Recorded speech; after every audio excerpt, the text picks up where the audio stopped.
প্রচুর পরিমাণে মাছ। আমি এখনই লালদিঘির পাশ দিয়ে এলাম, দারুণ পচা গন্ধ। এখন আমি লালদিঘির পাশ দিয়ে এলাম, আমি বলছি কোথা থেকে এত গন্ধ আসছে। তারপরে ভাবলাম যে লালদিঘির জল থেকে নিশ্চয়ই হবে। আপনাদের কাছে শুনে বুঝতে পারলাম এটা লালদিঘি। দূষণ একটা সম্পূর্ণ। এখানে মিউনিসিপ্যালিটি কি, প্রশাসন কি আমার জানা নাই, এগুলো শেষ হয়ে গেল সমস্যা। এই লালদিঘি একটা বহরমপুর শহরের একটা সৌন্দর্য। অনেক কষ্ট করে লালদিঘি আমি তৈরি করেছিলাম, অনেক কষ্ট করে। যখন সেই মাটি খুঁড়ছিলাম লালদিঘি বানানোর জন্য, অর্থাৎ যেটাকে আমরা মাটিকে লিফট করছিলাম বা এক্সকাভেট করেছিলাম আরো বেশি করে জল ধারণের ক্ষমতা বাড়ানোর জন্য, তখন কতটা বিরোধিতা হয়েছিল।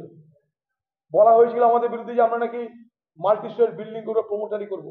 প্রমাণ করে দিলাম কিছু করিনি। সৌন্দর্যকরণ করতে চেয়েছি লালদিঘিতে, লালদিঘি একটা বিউটি স্পট হোক আমাদের, সেটা করতে চেয়েছি। তারপরে যে কাজ সেই। দেখুন, গাড়ি আপনার হাতে,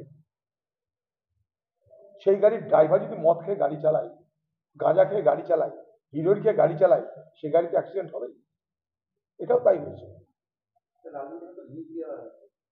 লিজ দেখ আর যাই দেখ, শহরের সম্পত্তি, শহরের প্রশাসনের দায়িত্ব দরকার, দেখার দায়িত্ব। এখানে যদি দূষণ হয়, আজকে দোলের সময়, আজকে হোলির দিন, যদি মানুষ এইরকম পচা দুর্গন্ধময় এলাকা দিয়ে যাতায়াত করতে হয়, ওখানে হাজার হাজার মানুষ বাস করে, রুগীরা আসে, রুগীর পরিবারেরা আসে, সবাইকে যদি এই ভয়ঙ্কর দুর্গন্ধের শিকার হতে হয়, এর থেকে দুর্ভাগ্যের কি থাকতে পারে। তার মানে এটাই প্রমাণ হচ্ছে প্রশাসন বলে কিছু নেই। সে পৌর প্রশাসনই হোক, জেলা প্রশাসনই হোক, ডিএম এর বাড়ি হোক, ডিএম এর দপ্তর এখানটায়, এসপির বাড়ি এখানটায়, সবারই মাঝখানে লালদিঘি।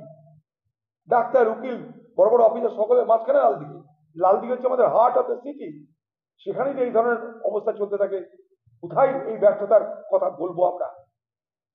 মানুষকে তারা মনে করে যে মানুষ জবাব দেওয়ার কোনো দরকার নেই, যা খুশি তাই হবে, মানুষ নীরব থাকবে, এই ভাবনা দ্বারা পরিচালিত হচ্ছে প্রশাসন এখানটা। আমি এটা প্রতিবাদ করব, আমি দেখলাম নিশ্চয় প্রতিবাদ করবো আমি এটা।